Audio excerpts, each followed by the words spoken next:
So first, I want to challenge the word lazy itself, because I don't actually think most people are lazy. Okay, that's a bold claim. Explain. Think about it.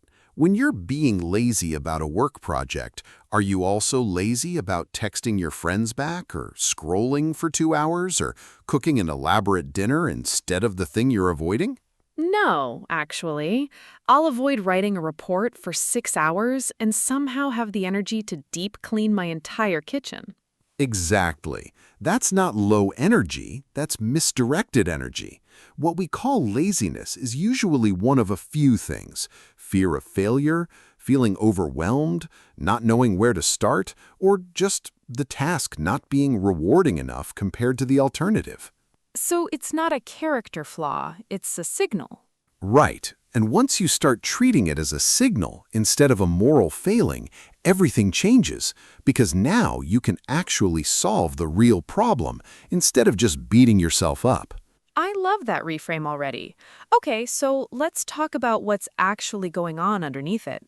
There are basically four culprits I see over and over again. Number one, the task feels too big. Your brain looks at write the entire report and just goes, nope, too much, shutting down. That's me with almost everything. I look at a big project and my brain just leaves the building. Number two, fear. A lot of procrastination is actually perfectionism in disguise. If you never start, you can never fail. Ooh, that one stings a little. Number three, dopamine mismatch. Your phone gives you a hit of dopamine every 8 seconds. A spreadsheet gives you a hit of dopamine never. So of course, your brain picks the phone. Our brains are basically toddlers chasing the shiniest thing in the room. Pretty much. And number four, lack of a clear next step. Get healthy isn't a task. Exercise isn't really a task. But put on my shoes and walk to the end of the street, that's a task. So vague goals equal vague motivation. Exactly. Okay, now that we know the causes, let's get into the actual fixes. All right, strategy number one, and this one changed my life, honestly. The 2-minute rule. If a task feels impossible to start, shrink it down until it takes less than 2 minutes. So instead of write the report, it becomes, Open the document and write one sentence. That's it. That's the whole commitment. and what happens almost every time? You keep going, because starting was the actual barrier, not the task itself. Once you're in motion, momentum does the rest. It's basically tricking your brain past the scary starting part. 100%. Our brains resist starting way more than they resist continuing. Strategy 2 is one people underestimate: designing your environment so the lazy option is harder to reach than the productive one. Give us an example. Okay, so for me, if my phone is on the desk next to me, I will pick it up literally without thinking. It's not even a decision. So now I put it in another room when I need to focus. I do the opposite trick for exercise. I sleep in my workout clothes, so in the morning the put on gym clothes barrier is already gone. That's such a good one. You're not relying on willpower at all. You're just removing the friction before it's needed. Willpower is honestly overrated. It runs out by 3 p.m. anyway. Facts. Strategy 3. This is the classic Pomodoro method, but it works because it works. Set a timer for 25 minutes. Work on one single task, no phone, no tabs, nothing else. And when the timer goes off? 5-minute break. Stretch, water, whatever. Then you can choose another round or stop. The trick is your brain only has to commit to 25 minutes, not finish the whole project. It's the 2-minute rule's bigger sibling, basically. Small, defined commitment instead of an open-ended one. Exactly. Open-ended tasks are terrifying. Defined ones are manageable. Strategy 4, and this ties back to the dopamine thing we mentioned, pair the boring task with something you actually enjoy. Like what?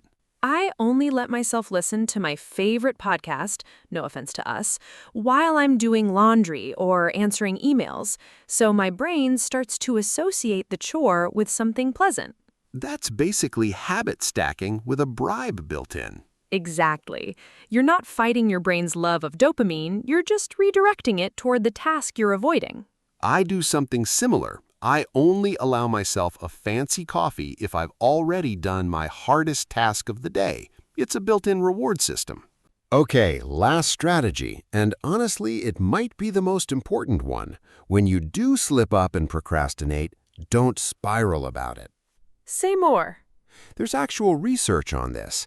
Self-compassion after procrastinating leads to less procrastination next time, not more.